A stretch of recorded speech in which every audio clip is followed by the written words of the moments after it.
No changes, affordable prices. వాడు ఎంత పెట్టాడు? వాడికన్నా 50 ఎక్స్ట్రా పెట్టండి చాలు. No changes, same prices. Buses సరిపోయేమో మేడం, చాలా మంది వెళ్తారు కదా. ఏం అవసరం లేదు, లైట్ తీసుకో. లాంగ్ వీకెండ్ కదా, రేట్స్ అన్ని డబల్ చేసేయండి. స్లీపర్ బస్సులో అప్పర్ డబుల్ కన్నా అప్పర్ సింగిల్ కొద్దిగా ఎక్స్ట్రా, దానికన్నా లోయర్ డబుల్ ఇంకా ఎక్స్ట్రా, దానికన్నా లోయర్ సింగిల్ ఇంకా ఎక్స్ట్రా పెట్టండి. వద్దనుకుంటే గవర్నమెంట్ బస్కి వెళ్ళిపోతారు. టికెట్స్ అయిపోతున్నాయి మేడం, ఎక్స్ట్రా బస్సెస్ ఏమన్నా? గరాజ్ లో పడున్న బస్సెస్ ని రిపేర్ చేసి సర్ఫ్తో వాష్ చేసి స్పెషల్ బస్సెస్ అని పెట్టండి. ఒక్క నిమిషం, వాష్ చేసినందుకు కొంచెం ఎక్స్ట్రా ప్రైస్. రాము, పండగ వస్తున్నట్లుంది, మరి బస్ ప్రైజెస్ పెంచాలి కదా. పెంచడం కాదు, ఈసారి పిండేద్దాం. ఇప్పుడు ఏం చేద్దాం అంటే అన్ని బస్సుల్లో లాస్ట్ సీట్స్ ట్రిపుల్ ప్రైస్ పెట్టు, ఫస్ట్ సీట్స్ 4 times పెట్టు.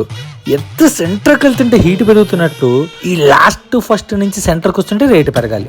ఇంకోటి వచ్చేసి నాన్ విండో సీట్స్ కన్నా విండో సీట్స్ ఇంకా ఎక్కువ రేటు పెట్టండి. మన కాంపిటీషన్ ట్రైన్స్ కాదు, ఫ్లైట్స్. ఇంకోటి వచ్చేసి పండగ వీక్లో సిటీ నుంచి వెళ్లే బస్సుకి ఎక్కువ రేటు పెట్టండి. పండగ అయిపోయాక అర్థమైంది సార్, స్మార్ట్ బాయ్.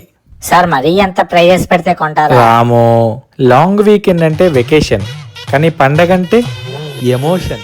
ఆ ఎమోషన్ ని మనం క్యాష్ చేసుకోవాలి. 2 days later. సార్ టికెట్స్ అసలు బుక్ అవ్వట్లేదు. ఓ పని చేయి, 1 గంట రేటు పెంచు, 1 గంట రేటు తగ్గించు, మళ్ళీ 1 గంటకి మళ్ళీ పెంచు, 1 గంటకి మళ్ళీ తగ్గించు. 1-2 రోజులు ఆగి రోజు పెంచుతా ఉండు, దెబ్బకు అంటారు. తగ్గించండి, రేట్స్ తగ్గించండి, లేకపోతే మళ్ళీ గవర్నమెంట్ బస్ ఎక్కి వెళ్ళిపోతారు. ఇప్పుడే తగ్గించండి. నోటిఫికేషన్ పంపించండి, ఎమోషనల్ నోటిఫికేషన్స్ పంపించండి. ఆఫర్స్ కూడా ఏమన్నా ఆఫర్స్ కూడా ఇచ్చేయండి.